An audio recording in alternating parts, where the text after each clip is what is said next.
Let's see, what do we got? Standard, Rathalos, and Anjanath.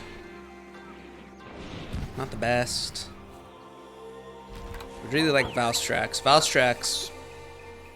SwAxe is actually probably one of the things you want the most as far as other monsters. So we're gonna stick with this, not knowing how good it is. And you know what? We're just gonna forego going over the wall. What if we just like went straight to Chameleos? Bring it on! Grab that.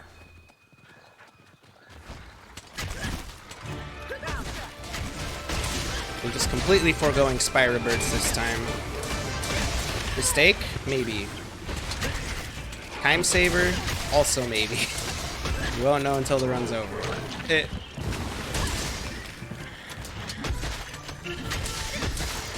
You like standing still doing nothing, huh? Oop.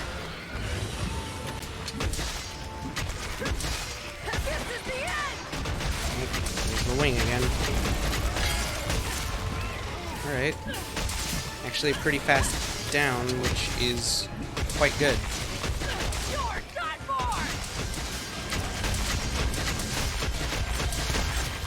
And a horn break. Or was that a wing break? That's a wing break.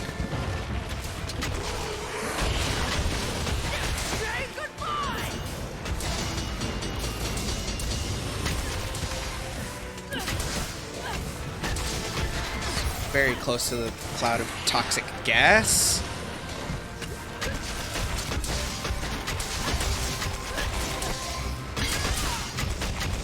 Wow, ZSD really chews through that sharpness. Something fierce.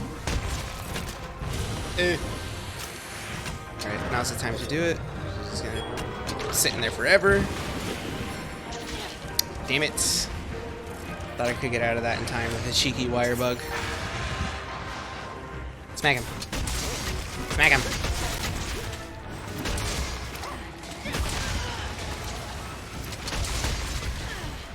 I almost died, I think. I'm not entirely sure, but I have no health and I need to heal.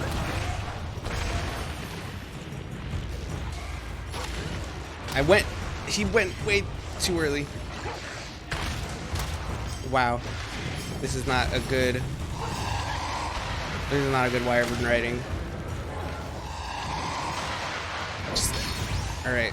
I managed to get to the Punisher stage, so that's good. We recovered. Albeit barely.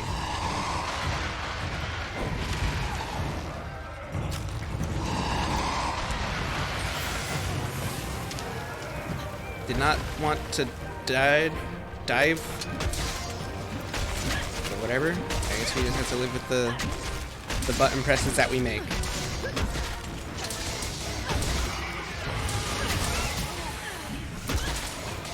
Much like programming, the game does it what you tell it to do.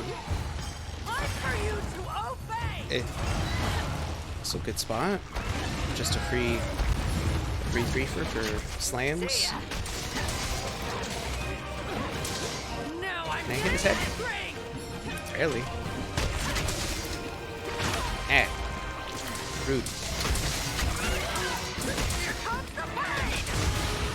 Unfortunately, the game does precisely what you tell it to do. This is true.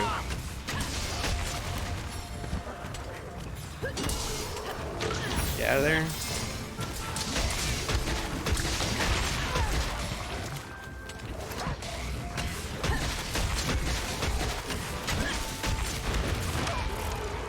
Out.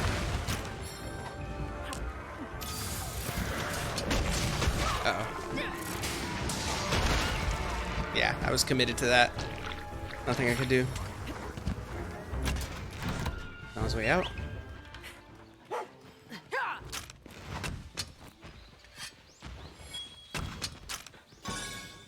I would ride the Anjanath, but I'd rather just stick to the monster and do damage.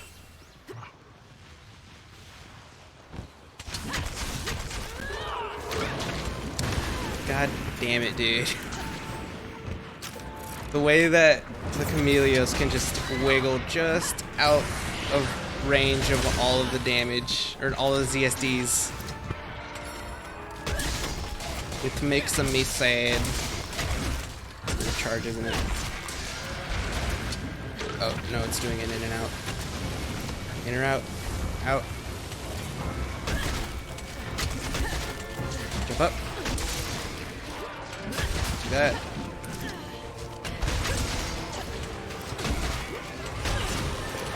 Oh, I was completely out of...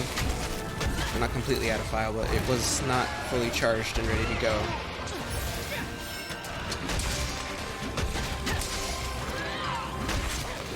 Wyvern Blade. That. I'm not soaring Wyvern Blade, that's Heaven's Ward. Dude, come on. Just a little bit too slow with these ESDs. 603. Alright. That's the new best run.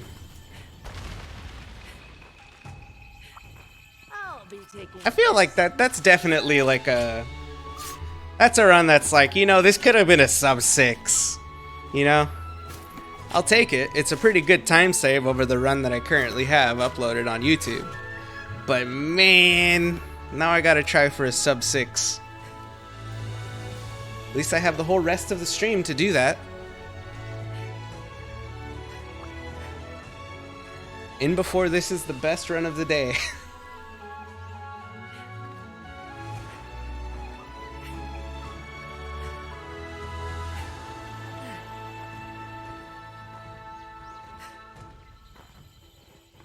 Do some celebratory running in circles.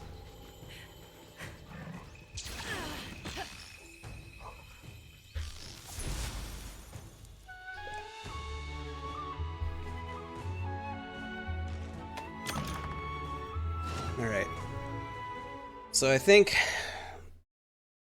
for alas there is no more prance. I mean, with all of the...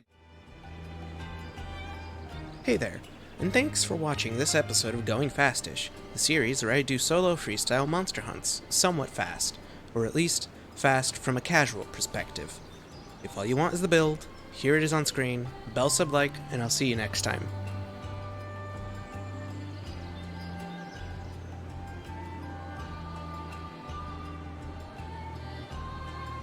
If this is your first time here, or if you just want a brief rundown of the build, then here you go. For my weapon, I am using the Rampage SwAxe with the following Rampage skills. I'm using Attack Boost 4 and Non-Elemental Boost to increase my attack and offset the loss from Affinity Surge, and I'm using Affinity Surge to help me reach 100% Affinity during hunts. I used to have Sharpness Type 2 instead of Attack Boost 4, however I read a post on the Monster Hunter Meta subreddit that showed that with Bludgeoner, green sharpness is like a slightly weaker blue sharpness. So I figured I'd lead into that and chose Attack Boost 4 to get some extra damage while having a similar time between sharpens as having Sharpness Type 2. The rest of the build is rather cookie cutter, but that's just because of how efficient these pieces are. The helmet I'm using is the allmother helmet because it is an exceptionally good helmet for SwAxe, mainly because it allows you to max out Rapid Morph and put 1 point towards Mind's Eye with the leftover level 2 slot. Next up is the Giratotus Mail, which is a fantastic chest piece for SwAxes, and Powerfile SwAxes in particular. It has 2 points of Power Prolonger, which ensures the uptime for your amp state is as long as possible, and the 1 point of Evade Extender really helps with your mobility. It also has 3 level 1 slots, which is perfect for maxing out Speed Sharpening, so you don't have to go farming for Wetfish.